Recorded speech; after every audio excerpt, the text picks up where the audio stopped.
नमस्कार। बजट की बात में आपका स्वागत है। मैं हूं आपके साथ मनोज श्रीवास्तव। तो खबरों की शुरुआत करते हैं इस वक्त की हेडलाइंस के साथ।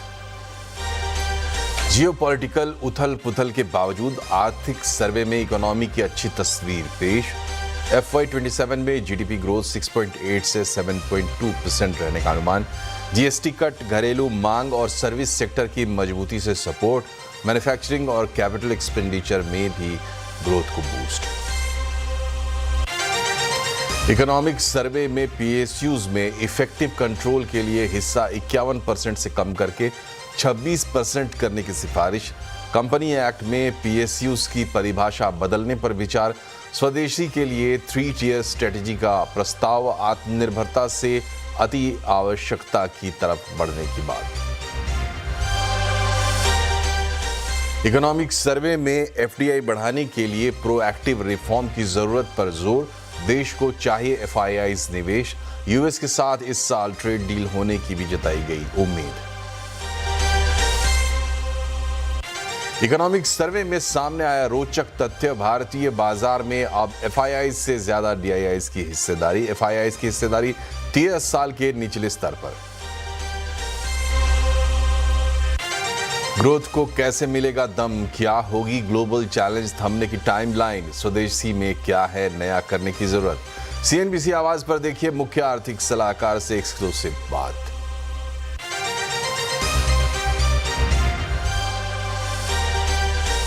और अब तो हम रिफॉर्म एक्सप्रेस पर चल पड़े हैं, बहुत तेजी से चल पड़े हैं। इकोनॉमिक सर्वे पेश होने से पहले बोले पीएम मोदी, कहा यूरोपियन यूनियन के साथ हुई मदर ऑफ ऑल डील्स। 2026 का बजट 2047 के लक्ष्य को हासिल करने में अहम पड़ाव। 1 फरवरी को बजट पेश करेगी वित्त मंत्री।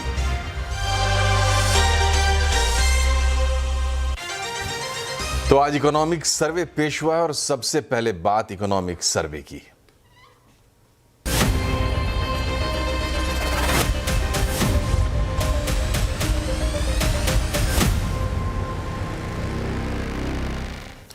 वित्त मंत्री निर्मला सीतारमण ने आज संसद में इकोनॉमिक सर्वे पेश किया। आर्थिक सर्वे में इकोनॉमी की अच्छी तस्वीर पेश की गई है। ग्लोबल अनिश्चितता के बावजूद आगे ग्रोथ की तेज रफ्तार जारी रहने की उम्मीद जताई गई है। साथ ही विदेशी निवेश और स्वदेशी दोनों की जरूरत पर जोर दिया गया है। इकोनॉमिक सर्वे पर ज्यादा डिटेल के लिए हमारे साथ जुड़े economic policy editor Lakshman Roy बताया और संवाददाता लोक प्रियदर्शी, साथ ही असीम मनचंदा। तो लक्ष्मण जी, सबसे पहले ये बताया कि सर्वे में क्या खास बातें रही। देखिए, इस पूरे सर्वे में जो करीब 750 पन्ने का है, सबसे खास बात मुझे ये लगी कि ग्लोबल अनिश्चितताओं के बीच भारतीय अर्थव्यवस्था कितनी रफ्तार से दौड़ेगी, भारतीय अर्थव्यवस्था में कितनी मजबूती है और कहां कुछ क्या करने की जरूरत है, उसकी पूरी तस्वीर इस आर्थिक सर्वे में पेश की गई है। सबसे खास बात कि तस्वीर बड़ी ईमानदारी से पेश की गई है। अंतर्राष्ट्रीय अनिश्चितताएं, ग्लोबल टैरिफ का मामला हो या फिर जिस तरीके से अलग अलग क्षेत्रों में युद्ध जैसे हालात बने उसका मामला हो, उसका ही बहुत सटीक विश्लेषण किया गया है और विश्लेषण करते हुए भारत की इकोनॉमी पर क्या असर पड़ेगा इसको भी स्वीकारा गया है। ये आर्थिक सर्वे की सबसे खास बात है। और इसमें अगले कारोबारी साल के लिए 6.8% से लेकर के 7.2% जीडीपी ग्रोथ का अनुमान तो दिया ही गया है। साथ ही साथ अर्थव्यवस्था की रफ्तार 7% के दर से बढ़ेगी, ये यहाँ पे जताया गया है। इसमें जो सबसे पहली बात कही गई वो ये कि 2025 की जब शुरुआत हुई थी तो बहुत सारी उम्मीदों के साथ हमने शुरू किया था, लेकिन 2025 खत्म होते होते सारी उम्मीदों पर पानी फिर गया, एक नए हालात बनकर पैदा हो गए। तो अंतर्राष्ट्रीय अनिश्चितताओं की वजह से कई सारी चुनौतियां हैं, लेकिन भारतीय अर्थव्यवस्था उन चुनौतियों के बीच लगातार मजबूती के साथ आगे बढ़ रही है। लेकिन इन चुनौतियों के बीच हमें और आगे बढ़ना है तो हमें 2-3 महत्वपूर्ण कदम उठाने होंगे, उसकी यहां पे सिफारिश की गई। पहला कदम कहा गया कि स्वदेशी की तरफ हमें मजबूती से बढ़ना पड़ेगा, काफी संतुलित तरीके से बढ़ना पड़ेगा। साथ ही साथ ये भी कहा गया कि हमें एक्सपोर्ट इंपोर्ट पर बड़ा ध्यान देना पड़ेगा, कैसे वहां पे बढ़ाते हैं। अलग अलग फ्री ट्रेड एग्रीमेंट हमने किया है, उसका पूरा फायदा हमें उठाना पड़ेगा।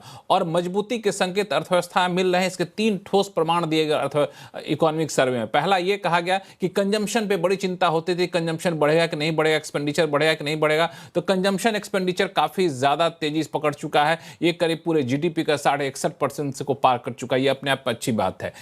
प्राइवेट इन्वेस्टमेंट एक बड़ा चैलेंज था, अब धीरे धीरे प्राइवेट इन्वेस्टमेंट अनएम्प्लॉयमेंट भी काफी ज्यादा बढ़ गया है, इसके आंकड़ों के साथ ये साबित करने की कोशिश की गई है। महंगाई दर काबू में है, आगे चलकर फिस्कल पॉलिसी के आधार पर और इस पे देखा जा सकता है। रुपये को लेकर के बहुत एक क्लियर कट डायरेक्शन की कमी यहां पे दिखी, जो कहा गया कि आरबीआई की तरफ से देखा जाएगा वो क्या करते हैं।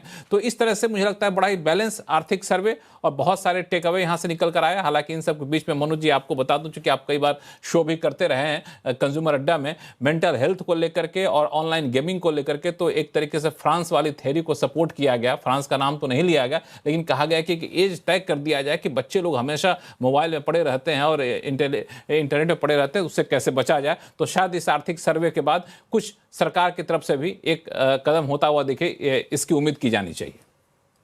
और लोगों में भी थोड़ी जागरूकता और बनेगी और समझेंगे कि मेंटल हेल्थ का कोई इकोनॉमिक कॉस्ट भी होता है। आलोक, ये बताइए कि सर्वे में पीएसयूज और स्वदेशी को लेकर क्या क्या बातें कही गई है? बिल्कुल, देखिए जो सेंट्रल पब्लिक सेक्टर एंटरप्राइजेज हैं, पीएसयूज हैं, उसको लेकर इकोनॉमिक सर्वे में एक तरह से कहें सिफारिश की गई है। कहा गया है कि जिन कंपनियों में सरकार अपनी हिस्सेदारी 51% से घटाना चाहती है या फिर नहीं रखना चाहती, वहां पर अतिरिक्त पूंजी, अतिरिक्त राजस्व बढ़ाने के लिए उसको डाइवेस्ट किया जा सकता है। लेकिन जहां पर सरकार को अपना मैनेजमेंट कंट्रोल रखना है, यानी स्ट्रेटेजिक अपनी भूमिका रखनी है, वहां पर जो अभी 51% का नॉर्म्स है उसको कम करके 26% किया जा सकता है और इस पर विचार करना चाहिए। इसके लिए कंपनीज एक्ट में अमेंडमेंट किया जा सकता है।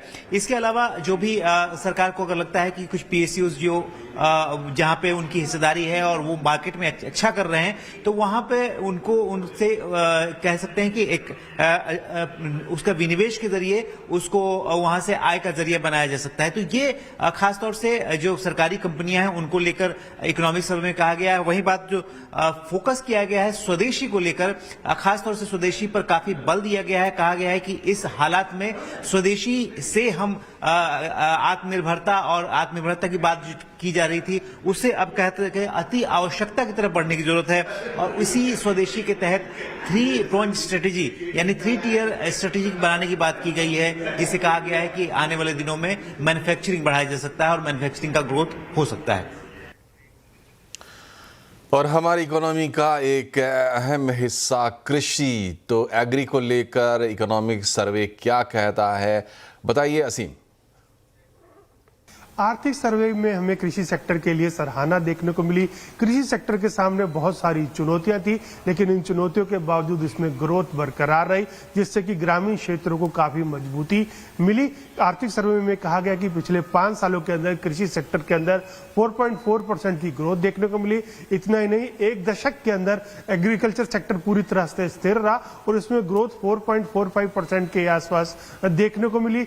एग्रीकल्चर के साथ साथ उसके जितने भी एलाइड सेक्टर थे, चाहे वो पशुपालन हो, मत्स्य पालन हो, उनके अंदर भी ग्रोथ देखने को मिली। फलों सब्जियों का उत्पादन रिकॉर्ड देखने को मिला, 12 से 13% के आसपास ग्रोथ हो रही है और पिछले 5 सालों में इसमें ग्रोथ 33% के आसपास की देखने को मिली है। इतना ही नहीं, सरकार ने जो मिशन चलाया आत्मनिर्भर दालों के लिए, उससे भी दालों का प्रोडक्शन है वो लगातार बढ़ रहा है और जो एडिबल ऑयल है उसमें आत्मनिर्भर बनने की दिशा में काफी तेजी से आगे बढ़ रहे हैं। पिछले 1 साल के अंदर इसमें जो प्रोडक्शन है उसमें करीबन 75 लाख टन की बढ़ोतरी देखने को मिली और इंपोर्ट में करीबन 7% की कमी भी देखने को मिली है। हालांकि आर्थिक सर्वे के मुताबिक अगर एग्रीकल्चर सेक्टर को बढ़ावा देना है, किसानों की आय दोगुनी करनी है, तो इसके लिए नीतिगत कदम जो है वो भी उठाने पड़ेंगे। टेक्नोलॉजी के ऊपर भी फोकस आने वाले दिनों में एग्रीकल्चर सेक्टर को करना पड़ेगा, जिससे कि प्रोडक्टिविटी बढ़ सके। बहुत बहुत शुक्रिया असीम। आलोक, आपका भी शुक्रिया। लक्ष्मण जी, बहुत बहुत धन्यवाद। बढ़ते हैं आगे। इकोनॉमिक सर्वे में एक रोचक तथ्य भी सामने आया है। इकोनॉमिक सर्वे में बताया गया है कि भारतीय बाजार में एफआईआई से ज़्यादा डीआईआईज की हिस्सेदारी हो गई है। एफआईआईज की हिस्सेदारी 13 साल के निचले स्तर पर है। क्या है पूरा परिदृश्य, डिटेल के साथ बता रहे हैं यतीन बोता। जी, इकोनॉमिक सर्वे में बहुत सारा डेटा पॉइंट आया है और भारतीय बाजारों के लिए एक बड़ा खुलासा होता हुआ आपको दिखाई पड़ा है। डीआईआईज अगर हम बात करें तो एफआईआईज के मुकाबले रिकॉर्ड होल्डिंग्स अब हो चुकी हैं। इनफैक्ट अब डीआईआईज इक्विटी ज़्यादा होल्ड करती हैं एफआईआईज के मुकाबले और एफआईआईज का जो हिस्सा है अभी वो 16.7% है भारतीय बाज़ारों में और डोमेस्टिक फंड्स का वो बढ़ के 18.3% हुआ है। इसके अलावा जो रिटेल निवेश है ये भी बाजार में बढ़ता हुआ आपको नज़र पड़ रहा है। स्पेसिफिकली अगर हम बात करें तो FY25 तक जो रिटेल निवेश है वो बाजार में 20% जितना बढ़ा है सालाना बेसिस पे, और FY19 से FY25 तक जो डायरेक्ट निवेश है वो लगभग 27% बढ़ा है, और इनडायरेक्ट निवेश में भी आपको इजाफा होता हुआ नज़र पड़ रहा है। इनफैक्ट जो ओवरऑल रिटेल एक्सपोजर है इक्विटीज़ का भारतीय बाजारों में वो 53 लाख करोड़ के पार जाता हुआ आपको नज़र पड़ रहा है। इसके अलावा अगर हम बात करें तो जो कुल सेविंग्स हैं यहाँ डिपॉजिट्स का शेयर नीचे जा रहा है और इक्विटीज़ का शेयर ऊपर जा रहा है। FY25 में डिपॉजिट्स लगभग इंडियन सेविंग्स की 40% हिस्सा होती ही हैं, और अगर हम इक्विटीज़ की बात करें तो ये 15% से बढ़ के 5 सालों में 23% तक पहुंच गया। यानी इंडियन हाउस होल्ड अपनी सेविंग्स में से लगभग 20 से 23% तक भारतीय इक्विटी मार्केट्स में लगाते हैं। और अगर हम शेयर्स और म्यूचुअल फंड्स की बात करें तो यहाँ भी क्लियरली डायरेक्ट इनडायरेक्ट निवेश को एक बड़ा बूस्टर मिला है, खास करके कोविड के काल के बाद। इंडस्ट्री चैम्बर CII के मुताबिक वैश्विक चुनौतियों के बीच इकोनॉमिक सर्वे भारत की ग्रोथ की रियल तस्वीर दिखा रहा है। इकोनॉमिक सर्वे पर CII के DG चंद्रजीत बैनर्जी से खास बातचीत की असीम मनचंदा ने। हमारा साथ CII के DG चंद्रजीत बैनर्जी। सर, सबसे पहले तो इकोनॉमिक सर्वे में ग्रोथ के बारे में कहा गया है 6.8% से 7.2%। क्या लग रहा है कि ये रियलिस्टिक है या फिर हम स्लो डाउन हो रहे हैं? नहीं, आई थिंक जो इकोनॉमिक सर्वे ने बताया है कि आज जो एक ग्लोबल अनसर्टनिटी में इंडिया ने एक स्टेबल तरह ग्रो किया है, और जो उनका जो एस्टिमेट्स है 7.2, 6.8 से 7.2 तक, और आने वाले साल में इसी ऊंचा बेस में भी 7% तक हम एवरेज कर सकते हैं।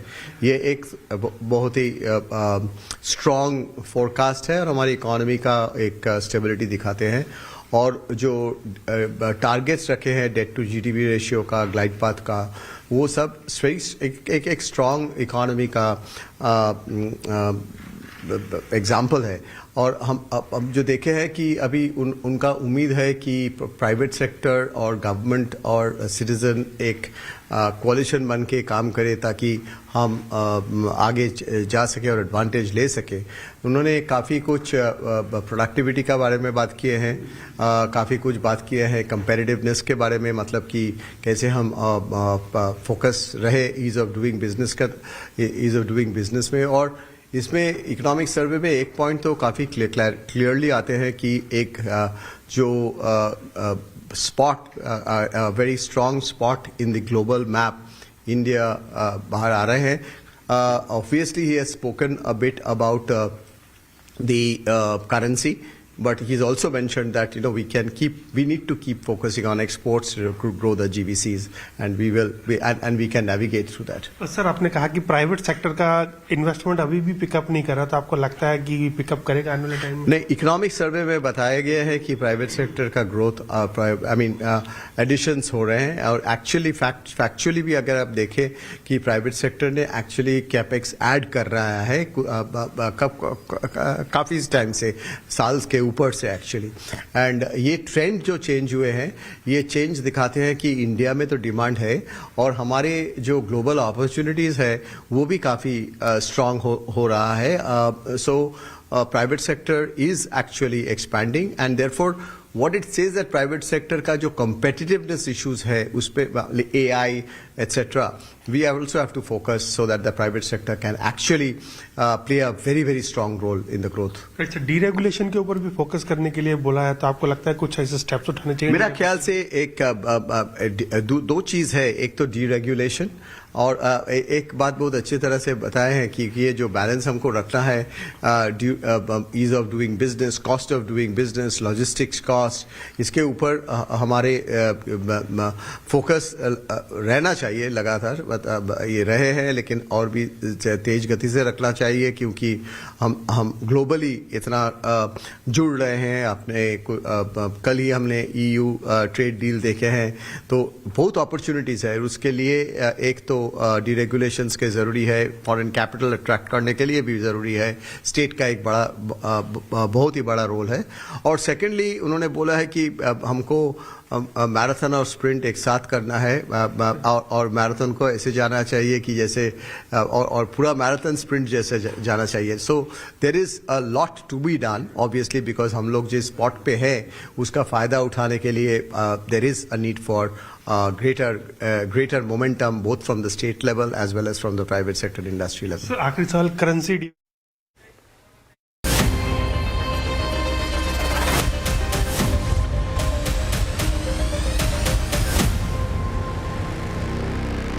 हमारे साथ बातचीत करने के लिए मुख्य आर्थिक सलाहकार chief economic adviser we Anant Nageswaran sir आपका स्वागत है सीएनबीसी आवाज में. सबसे पहला सवाल इकोनॉमिक सर्वे को लेकर आपने जो ग्रोथ का फोरकास्ट दिया साथ में आपने बताया भी किस तरह से ग्लोबल चैलेंजेस हैं. तो आपके प्रेजेंटेशन में प्रेस कॉन्फ्रेंस में मैंने देखा कि आपने ग्लोबल चैलेंजेस के बारे में कहा कि पहले इसकी शुरुआत हो गई थी, वो ट्रेंड निकल चुकी थी, जो अभी आप देख रहे हैं पहले से इसके लिए एक बैकग्राउंड बन गया था. तो ये चैलेंजेस का एक्सट्रीम आप क्या देख रहे हैं या इसका डेस्टिनेशन क्या है, या फिर दूसरे वर्ड में पूछूं ये कब तक ये चैलेंजेस बरकरार रहेंगे ग्लोबल फ्रंट पे? No, I don't have a crystal ball as to how long these global challenges will last and what kind of global challenges will emerge. In general, all we can say is that as we have been witnessing in the last 2 to 3 years, and that is why I showed in the press conference a slide made by some fund manager, which is very useful in understanding where these things originated. And of course, you can trace it even further back than what he did. But the important thing is many of these things have been set in motion already, and they have to reach their logical conclusion as to, therefore, when will they do so, and what before these situations reach their logical conclusion, what other form and shape that they will acquire and how complex they will become. Those are all not that easy to forecast. These are all scenarios, and we need to engage in this analysis on a constant basis in the next few years. But to be very precise here, within this short time frame that we have, is not possible. जिस तरीके से ये global scenario change हो रहे हैं, अलग अलग challenges निकल कर आ रहे हैं, जो प्रोटेक्शनिज्म जिसका आपने अपने प्रेजेंटेशन में जिक्र भी किया था, टैरिफ वॉर है, किसी भी तरीके से सेटल्ड होने के बाद बैक टू नॉर्मल क्या पहले की तरह हो जाए कि ना अब हमेशा के लिए ग्लोबल वर्ल्ड ऑर्डर बदल जाएगा ट्रेड के फ्रंट पे? Look, again, I think back to normal or global world order, we probably shouldn't be, waiting for such ideal conditions to resume, because the world goes through these kinds of cycles. I mean, if you look at globalization, we had one instance of globalization even before the First World War. And then we had a long period of disruption, and then followed by some stability post-World War II.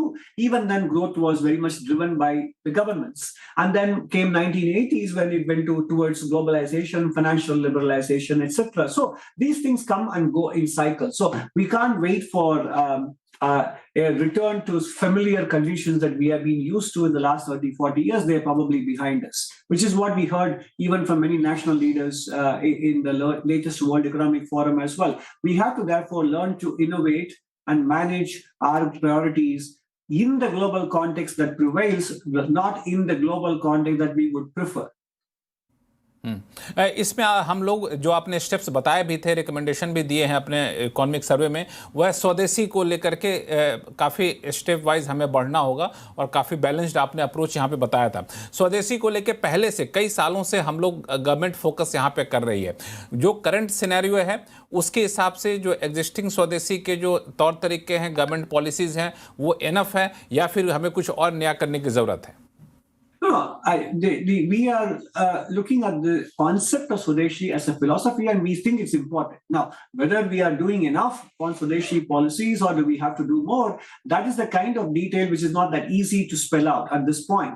In general, the philosophical understanding behind Swadeshi has to be taken note of, given the state of the world that we are in, and there are certain things we can't depend on the market to provide for us. We have to produce them indigenously, because the world order is different than what we were used to. So, but what else can we do? And that's exactly what we spell out in chapter 16, both in part 1 and part 2. How do we do the Swadeshi in a manner in which it enhances our strategic resilience and then help us go towards, march towards strategic indispensability?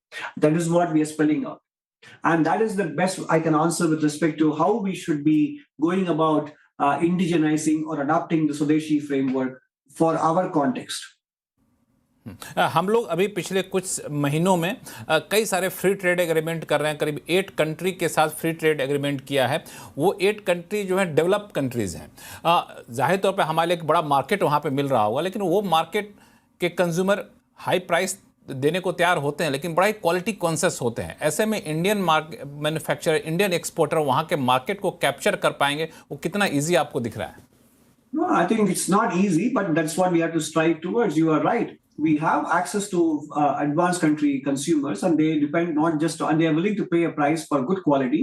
And therefore, that is why I said in my presentation as well, the Honorable Prime Minister's observation in the Independence Day of Indian manufacturers being able to focus on dam kam and dam zyada is exactly the combination that will serve both domestic markets and foreign markets. And therefore, it calls upon the private sector to invest in R&D, innovation, and being determined to achieve export parity prices within a short time frame. And that is the kind of orientation we need to have rather, if we have to take advantage of these various free trade agreements that we have signed in the last few years.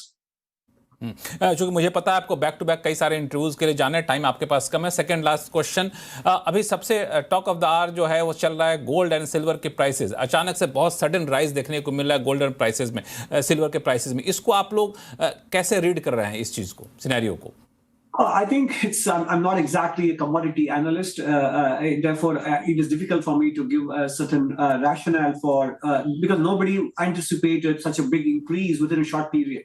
And certainly in the case of silver, you could talk about sudden fears of scarcity because of sudden developments in the Chinese market, etc. With respect to gold, of course, I think the answer lies in a renewed sense of uncertainty, both politically and economically, and how fiat currencies may be also facing certain difficulties in the developed world, whether it is dollar or Japanese yen, etc. I think all these factors have come together to drive a sense of fear that investors seek refuge in real assets like gold and silver, which have been currency substitutes in the past. So, but it's difficult for me to pinpoint a specific cause for the sudden increase and such a rapid increase in prices in the last few weeks or so.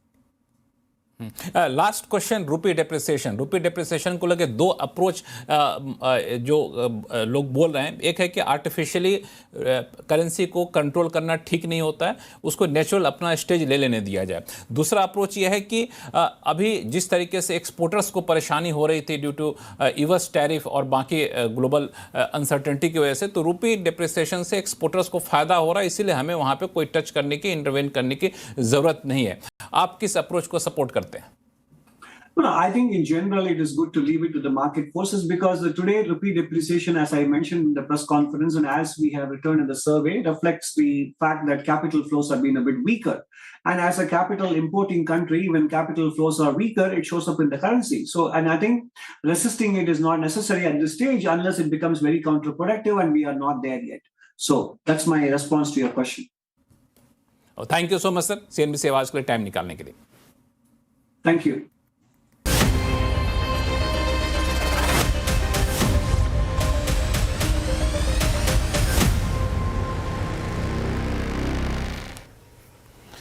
तो economic survey की पूरी तस्वीर कैसी है और उसमें क्या क्या खास बातें, इस पर आवाज़ अड्डा में आज होगी बड़ी चर्चा। इकोनॉमिक सर्वे क्या है, इशारे, तो शाम 7:57 पर जरूर जुड़िए।